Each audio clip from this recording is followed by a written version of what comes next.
வணக்கம் நண்பர்களே.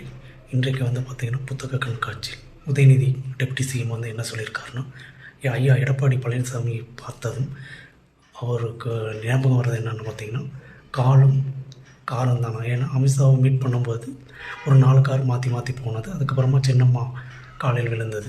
பரவாயில்ல, அவர் அடிமட்டத்திலேருந்து வந்தவர், ஒரு சிஎம் ஆனவர். நீங்கள் அப்படி கிடையாது. உங்கள் தாத்தா சிஎம், உங்கள் அப்பா சிஎம், நீங்கள் இப்போ டெப்டி சிஎம்.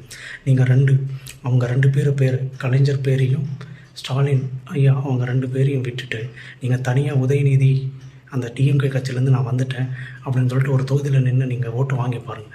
ஒரே 10 ஓட்டு கூட வாங்க முடியாது. ஆனால் எடப்பாடி அவர்கள் அவங்க லாஸ்ட் டைம் ஆல்மோஸ்ட் ரீச் பண்ணிட்டாங்க 95%. நீங்கள் ஒரு கொஞ்சத்தில் 5 தொகுதி ஏதோ நீங்கள் வின் பண்ணீங்க. அப்படி இல்லைன்னா லாஸ்ட் டைமே ஐயா எடப்பாடி அவர்கள் சிஎம் ஆகிருப்பார். ஏன்னா அவர் அடிபட்டு வந்தவர். நீங்கள் அப்படி கிடையாது. நீங்கள் வாரிசு அரசியல் பண்ணிகிட்ருக்கு. ஆனால் ஐயா அந்த மாதிரி கிடையாது. அவர் காலில் விழுந்தாலுமே மக்களுக்கு நல்லது தான் பண்ணியிருக்காரு. உங்களை மாதிரி கெட்டது யாரும் பண்ண கிடையாது.